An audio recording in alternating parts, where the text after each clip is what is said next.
जी, तो complementary slackness condition हम सीख चुके हैं और आज हम सिंपलेक्स टेबल के अंदर जब आप एक प्रॉब्लम को सॉल्व करते हो सिंपलेक्स मेथड से, अलजेब्राइक मेथड से, तो सिंपलेक्स टेबल यूज करते हैं। सिंपलेक्स टेबल से कॉम्प्लीमेंट्री स्लैकनेस कंडीशन कैसे आइडेंटिफाई करते हैं? दो रूल्स आपको ऑलरेडी पता होंगे कि, बल्कि मैं आपसे पूछ लेता हूं, अगर आपका कोई सॉल्यूशन फिजिबल है प्राइमल का और वो ऑप्टिमल भी है, तो उसका करस्पॉन्डिंग डुअल सॉल्यूशन क्या होगा? सर ऑप्टिमल होगा। Optimal and feasible. Optimal and feasible, पहले फिजिबल कहना है फिर ऑप्टिमम। तो अगर आपका कोई प्राइमल प्रॉब्लम का कोई सॉल्यूशन फिजिबल है और ऑप्टिमल है, तो उसका करस्पॉन्डिंग डुअल फिजिबल भी होगा और ऑप्टिमम भी होगा। और सेकेंड रूल हमने देखा था, अगर आपका प्राइमल का कोई फिजिबल सॉल्यूशन आपके पास है और वो नॉन ऑप्टिमम है, तो उसका करस्पॉन्डिंग डुअल क्या होगा? इनफिजिबल। इनफिजिबल होगा। और एक चीज और ऐड करनी है, इनफिजिबल होगा और ऑप्टिमम क्या होगा? नॉन ऑप्टिमल होगा सर। Non optimum. जी, तो ये रूल आपने याद रखना है, primal feasible and optimal, corresponding dual feasible and optimal, primal feasible and non optimal, dual infeasible non optimal. तो सेकंड रूल भी ज़हन में रखिएगा, primal feasible and non optimal, dual infeasible and non optimal. तो आज हम इन्हीं दो रूल्स को सिंपलेक्स टेबल के अंदर देखते हैं। प्रीवियस प्रॉब्लम में हमने जब डुअल का सॉल्यूशन फाइंड आउट किया था, तो हमने आई थिंक साइमल्टेनियसली वो जो सिस्टम होता है साइमल्टेनियसली लीनियर इक्वेशंस का, उससे हेल्प ली थी, जबकि उससे हेल्प लेने की जरूरत नहीं है।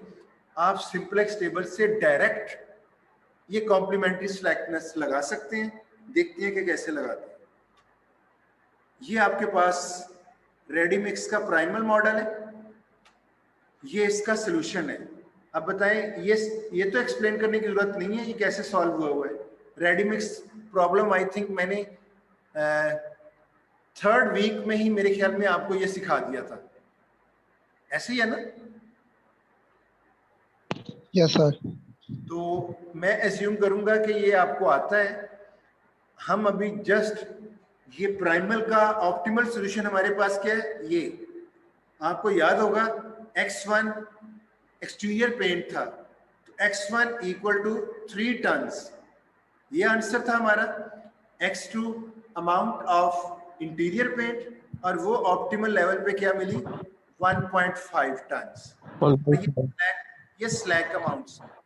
अब आप देखिए, ये जो आपका अगर मैं आपसे कहूं ये जो मॉडल है इसका ऑप्टिमल सॉल्यूशन क्या है, तो आप इस सॉल्यूशन ऑप्टिमल आइट्रेशन में ऑप्टिमल सॉल्यूशन से आप बताओगे, आप कहोगे इस प्रॉब्लम को ऑप्टिमल सॉल्यूशन है x1 3, x2 1.5, u3 5/2, u4 1/2 और u1 u2 मिसिंग है, वो 0 होंगे। तो ये आपका होगा optimal solution to the primal.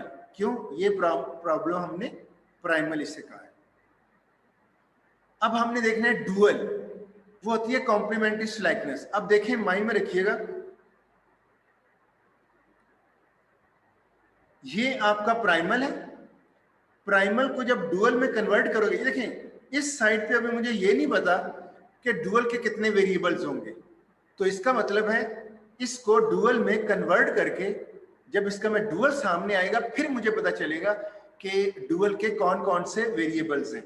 इसलिए सबसे पहले मैंने प्राइमल प्रॉब्लम को सामने रखा,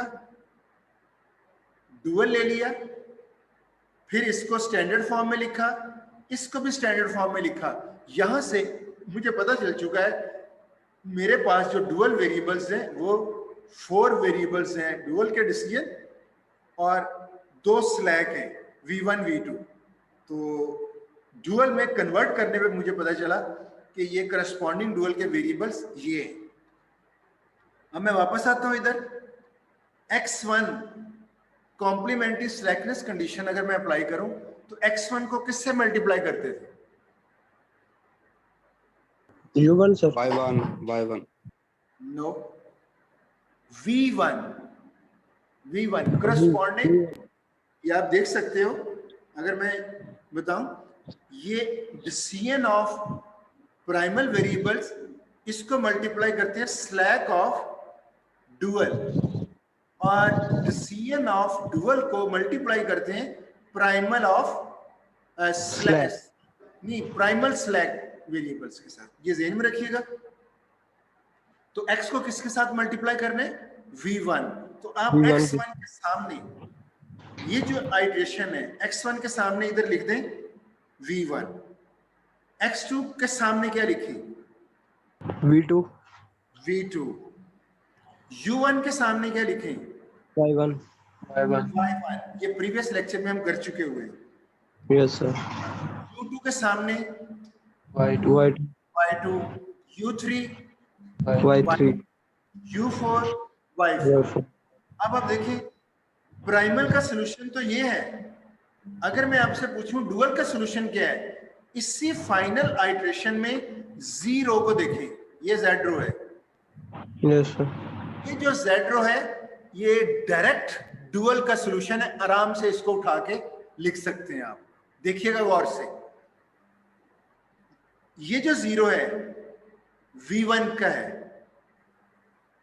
v2 की वैल्यू क्या है? जीरो। Zero sir. y1 की वैल्यू क्या है? 3/4। y2 की 1/5. 1/2।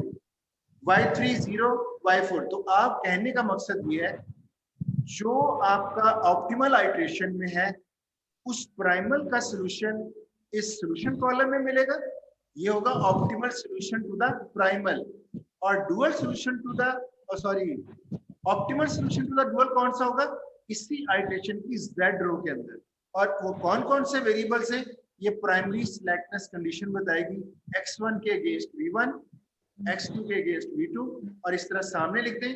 अब आप आसानी से ये ऑप्टिमल सॉल्यूशन लिख सकते हैं। ये मैंने सिर्फ फाइनल आइट्रेशन उठा ली है ताकि आसानी से आपको बताया जा सके। ये आपका प्राइमल ऑप्टिमल और ये डुअल ऑप्टिमल। कोई इश्यू तो नहीं है? तो सर लेकिन अगर हम ये जीरो को देखकर कर रहे हैं तो फिर ये x1 x2 के अभी तो हम बात कर रहे थे कि जीरो है, v1 0 v2 0। जरा ऊंची आवाज से बोले, आवाज कम आ रही है। क्या कह रहे? सर अभी हम जीरो की बात कर रहे थे ना? हाँ, जीरो के। तो उसमें हम बात कर रहे थे कि v1 और v2 0 है, तो y3 जो है उसमें हमने u3 के सामने 5/2 लिखा है, तो y3 वैसे हमारा 0 ही होगा ना? नहीं, ये देखिए, ये y3 ये 0 है, y4 0 है, y2 ये है, y1 ये है, जो करस्पॉन्डिंग है। ये वैल्यू ये सामने लिखने का यही तो मतलब है, पता चले कौन सी वैल्यू किस वेरिएबल की है। ठीक है सर। अच्छा, तो अब जिंदगी आसान नहीं हो गई।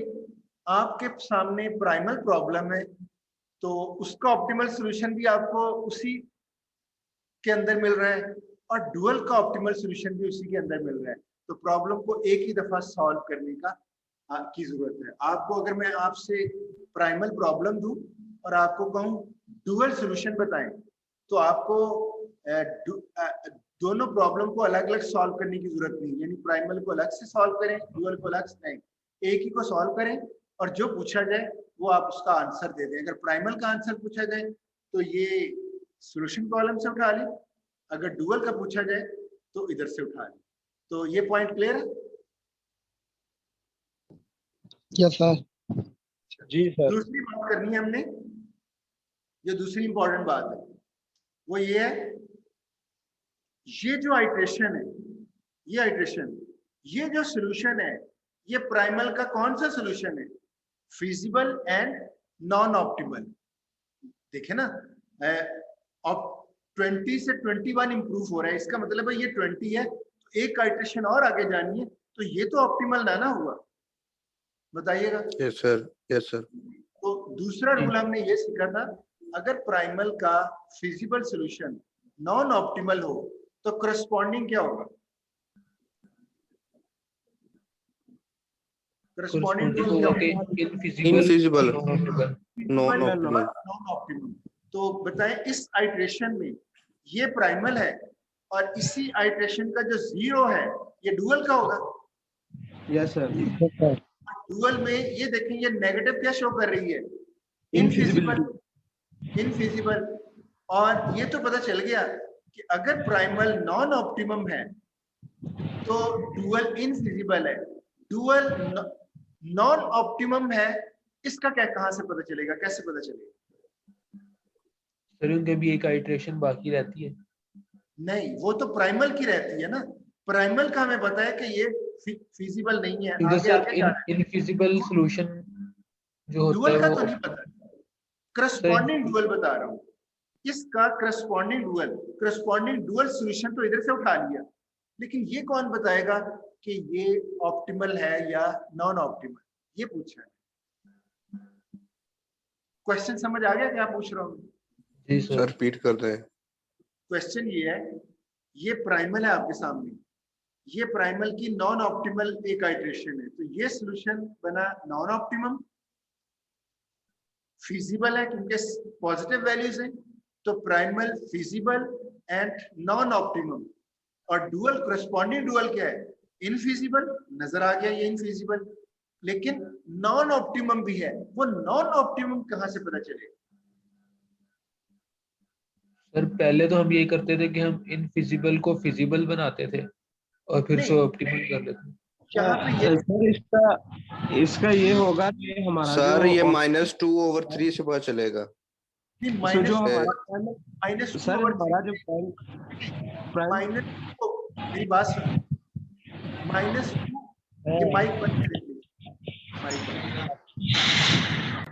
माइक ऑफ करें। -2/3 से प्राइमल का पता चल रहा है कि वह नॉन ऑप्टिमम है। क्यों? सारे कोएफिशिएंट पॉजिटिव होने चाहिए।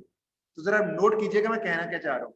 -2/3 से आपको पता चल रहा है कि आपका प्राइमल नॉन ऑप्टिमम है। देखिए प्राइमल आपका ये सारी पॉजिटिव है, तो प्राइमल फिजिबल, और क्योंकि ऑप्टिमैलिटी कंडीशन सेटिस्फाई नहीं कर रही, एक नेगेटिव मौजूद है, इट मींस ये वाला नॉन ऑप्टिमम। तो इस प्राइमल को फिजिबिलिटी इधर से पता चल रही है और नॉन ऑप्टिमम इधर से पता चल रहा है। और अब आ जाते हैं डुअल का। तो डुअल का करस्पॉन्डिंग डुअल होता है, जो सॉल्यूशन होता है वो ये वैल्यूज होती है। यहां से पता चला सॉल्यूशन वैल्यू नेगेटिव है, ये सॉल्यूशन वैल्यू हो रही है, कोएफिशिएंट बात नहीं हो रही। तो यहां से पता चला कि डुअल का जो सॉल्यूशन है उसमें एक वेरिएबल की वैल्यू नेगेटिव है, तो ये इनफिजिबल है। लेकिन डुअल नॉन ऑप्टिमम कैसे पता चलेगा? क्योंकि ये डुअल तो नहीं है, तो प्राइमल है, वो कैसे पता चलेगा? तो वो सर हम देखेंगे सेकंड टेबल के सॉल्यूशन वैल्यूज जो हैं उनसे पता चलेगा, जो पॉजिटिव वैल्यूज है सर 4, 2, 5, 2 से। सर हम जी से फाइंड आउट करेंगे कि हमारा जो प्राइमल का जी है, हमने कहा कि वो नॉन ऑप्टिमल है, तो हमारा जो कॉरस्पॉन्डिंग जो होगा डुअल का वो भी नॉन ऑप्टिमल होगा, क्योंकि उसकी जो है ना जी हमेशा प्राइमल और डुअल की सेम होती है। आपका good name? Sir Bilal Hussain. Bilal Hussain. देखिए 100% जो आंसर आना चाहिए ये बिलाल की तरफ से आया। आपको मैंने ये भी रूल के अंदर बताया था, आपका अगर प्राइमल फिजिबल है और ऑप्टिमम है तो करस्पॉन्डिंग डुअल फिजिबल और ऑप्टिमम होगा with the same value of objective function, यानी उसकी जी और डब्ल्यू सेम होगी। इसी तरह अगर आपका प्राइमल फिजिबल है और नॉन ऑप्टिमम है तो डुअल करस्पॉन्डिंग डुअल इनफिजिबल होगा और नॉन ऑप्टिमम होगा with the same value of objective function. Means इस वक्त z क्या है 20, तो करस्पॉन्डिंग w की वैल्यू क्या होगी बताइए? 20 वो भी 20 होगी। तो 20 सर। तो ये जो z इधर ऑप्टिमल 21 है, तो करस्पॉन्डिंग ऑप्टिमल w क्या होगा? वो भी 21 होगा। तो आपका Yes, sir. ऑप्टिमल w जो है वो 21 है। तो यहाँ पे क्या आ रहा है? ये 20 आ रहा है, 20 मीन करस्पॉन्डिंग W भी 20 होगा, तो 20 तो आपका ये वैल्यू तो ऑप्टिमल नहीं है, ये बताएगी कि करस्पॉन्डिंग डुअल आपका नॉन ऑप्टिमल। पॉइंट क्लियर हुआ? जी सर। Yes sir. अब मैं इस रूल को दोबारा से बताने लगा हूं। प्राइमल फिजिबल, क्यों सारे पॉजिटिव हैं।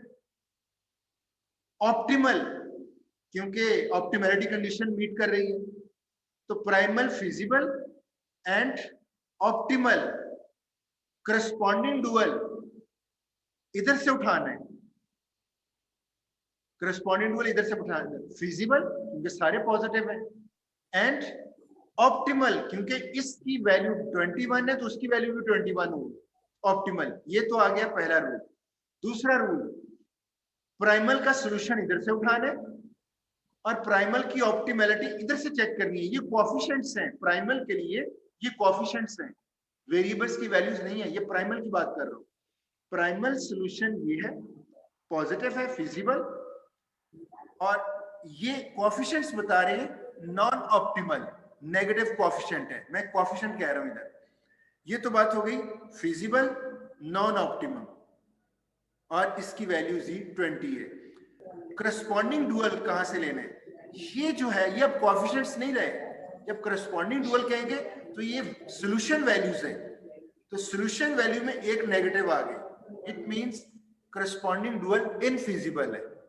और नॉन ऑप्टिमम कैसे है? ये जी ऑप्टिमल नहीं है तो करस्पॉन्डिंग डब्ल्यू भी 20 होगा, तो वो भी ऑप्टिमम नहीं होगा। अब क्लियर हो गया पॉइंट? Yes sir. ये इधर लाइट चली गई है इसलिए शायद आपको। Yes sir.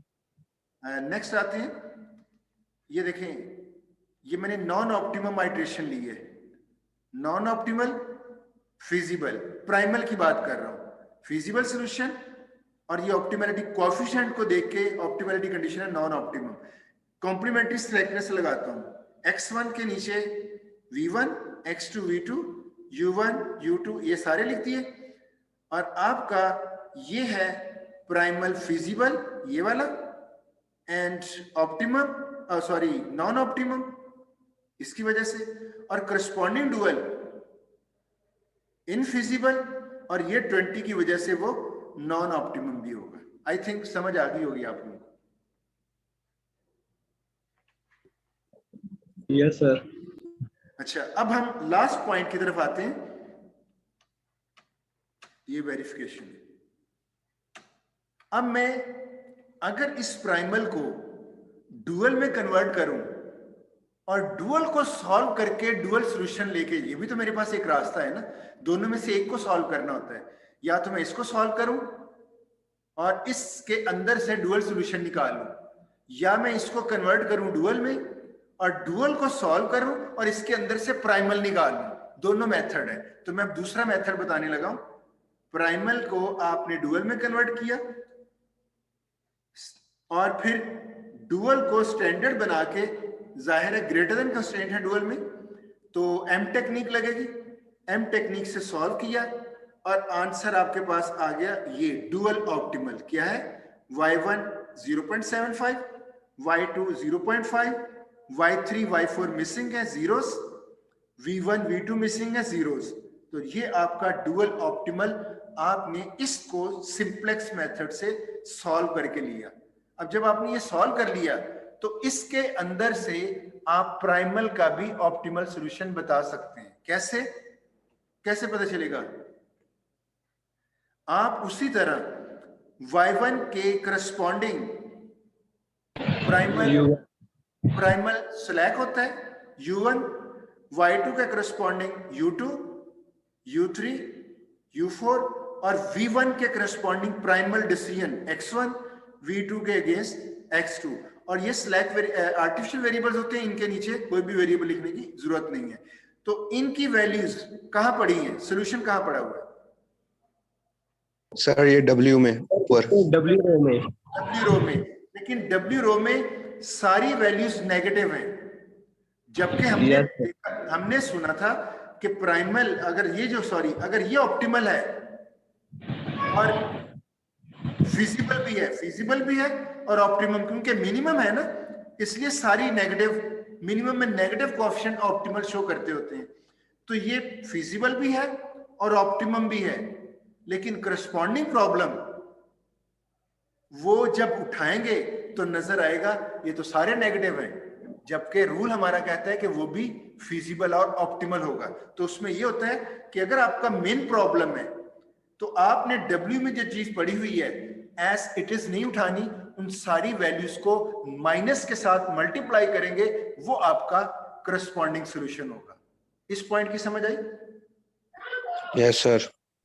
मैक्सिमम होगा तो एज इट इज उठाओगे, वही आपका करस्पॉन्डिंग सॉल्यूशन है। अगर मिनिमम प्रॉब्लम है तो आप माइनस से मल्टीप्लाई करके उस रो को जो उठाओगे वो आपका करस्पॉन्डिंग सॉल्यूशन होगा।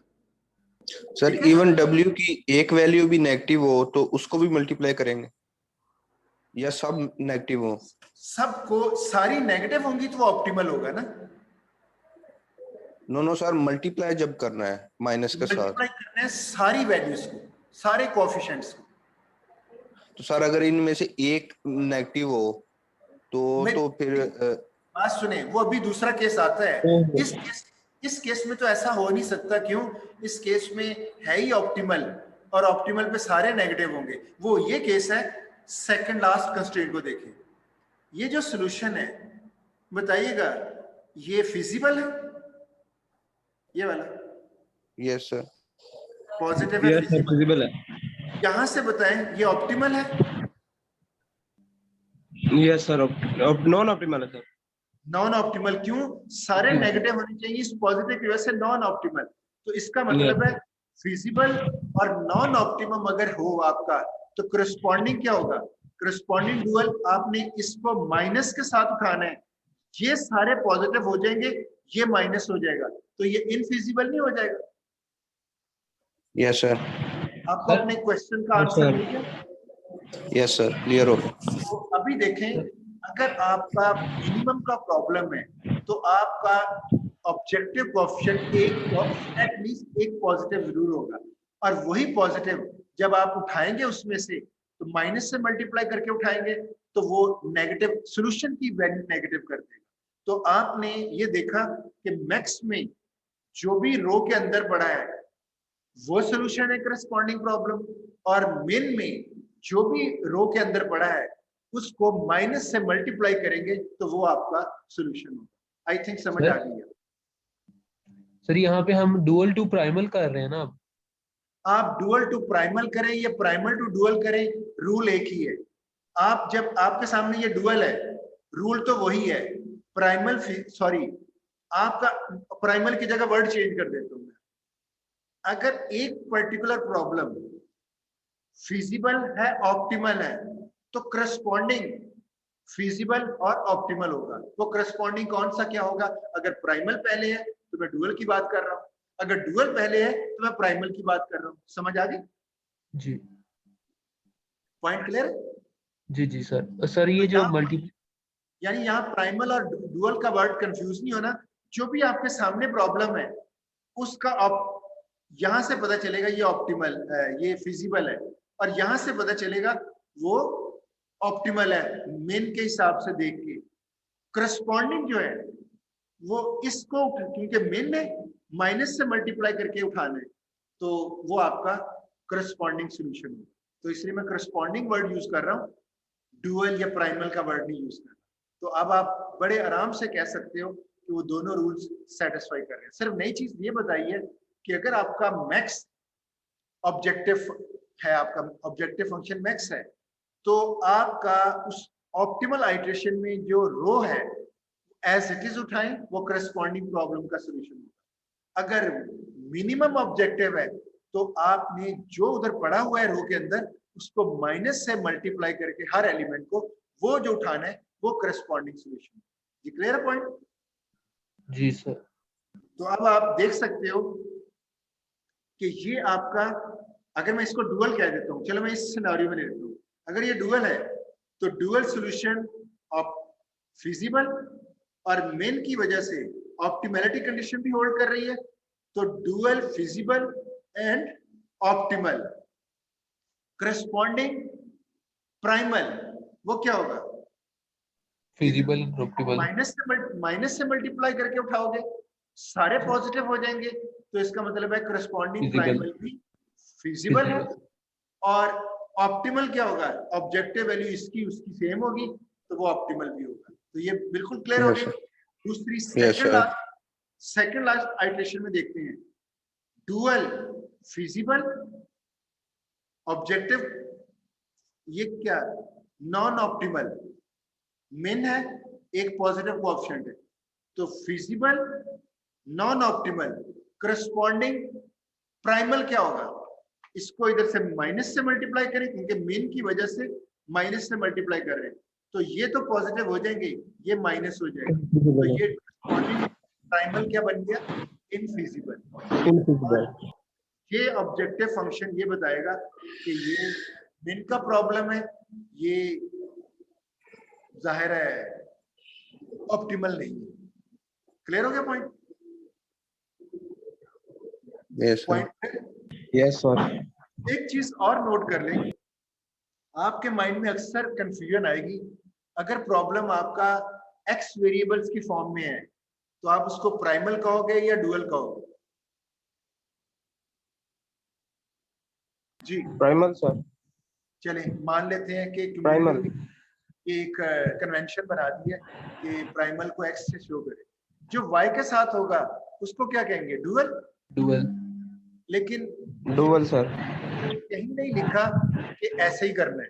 मैं एक प्रॉब्लम प्राइमल है, मैं उसको वाई वेरिएबल्स के साथ भी लिख सकता हूँ, और जब मैं उसको डुअल बनाऊंगा वाई की जगह एक्स वेरिएबल की वजह कोई और वेरिएबल ले सकता हूँ। ये कैसे पता चलेगा यस सर। ये प्राइमल प्रॉब्लम है ये डुअल? तो इसके लिए नोट कर लें, आपका प्राइमल प्रॉब्लम वो होता है जो रियल लाइफ में कोई एप्लीकेशन हो, आपके पास स्पेसिफिकेशन हो, उससे आपने डायरेक्ट मॉडल किया हो, यानी रियल लाइफ में जो आपके पास स्पेसिफिकेशन है उससे जो आप मॉडल करते हो वो आपका प्राइमल प्रॉब्लम होता है। और डुअल प्रॉब्लम आप रियल सिनेरियो से मॉडल नहीं कर रहे होते, बल्कि ऑलरेडी जो मॉडल्ड है उसको कन्वर्ट करके आप डुअल ले रहे होते हो। ऐसा ही है? बताइएगा। तो अब आप प्राइमल Yes, के लिए देखें, जब आपने रेडीमिक्स मॉडल लिया था तो आपके पास स्पेसिफिकेशन गिवन थी, रॉ मटेरियल M1 इतने टन्स है, इतनी अवेलेबिलिटी है, रॉ मटेरियल M2 ये है, डिमांड मार्केट की ये है 1, डिमांड 2 ये है,